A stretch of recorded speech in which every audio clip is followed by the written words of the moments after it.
Dakilang Diyos na makapangyarihan sa lahat, Diyos na lumikha ng langit at lupa, lumalapit kami sa iyo para sa aming bayang Pilipinas, sa gitna ng panganib ng COVID-19 na wala pang lunas.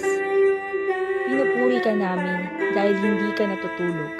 Binabantayan mo ang sambayanang Pilipino sa panahong ito ng matinding peligro. Ang aming tulong ay sa iyo lang nagmumula. Tumatangis kami sa iyo at humihingi ng awa.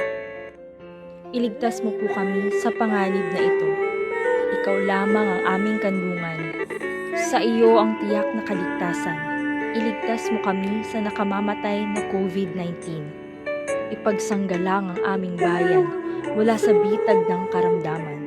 Bigyan mo ng karunungan at pagkaunawa ang aming Pangulo at ang lahat ng sa amin naglilingkod at namamahala.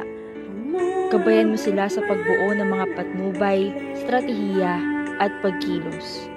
Sa pagpupuniging ang COVID-19 ay mapuksang lubos. Pangunahan mo ang mga pulis at mga sundalo nang ang kapayapaan at kaayusan sa lipunan ay manalo. Bigyan mo ng kalakasan at kakayahan ang mga manggagamot at mga naglilingkod sa pagkalinga sa mga may sakit at natatakot, at sa pagpapanatili sa karamihan na malakas at ligtas sa salot. Gabayan mo at pangunahan ang mga siyentipiko upang mabilis nilang mahanap ang lunas sa peligrong ito. Sa panahong ito ng peligro, tulungan mo kaming maging mahinahon at huwag matakot, sapagkat ang takot ay hindi mula sa iyo. Ipinagkaloob mo sa amin ang pananampalataya, ang pag-asa at pag-ibig. Binigyan mo kami ng wastong pag-iisip at kakayahang kumilos ng maayos.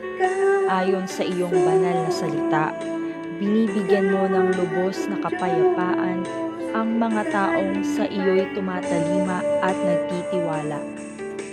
Panalangin namin sa gitna nitong pandemic ng COVID-19, pagkaisahin mo sa iyong pag-ibig ang sambayanang Pilipino. Buklurin mo kami sa kapayapaang sa iyo lamang nagmumula. Ipagkaloob mo sa amin ang tunay na pag-asa. Pagalingin mo nawa ang hidwaan sa aming bayan at igawad mo sa amin ang iyong biyaya at kalakasan. Ito'y aming dalangin ng may lubos na pagtitiwala kay Hesukristo na ating Panginoon na tagapagligtas. Amen.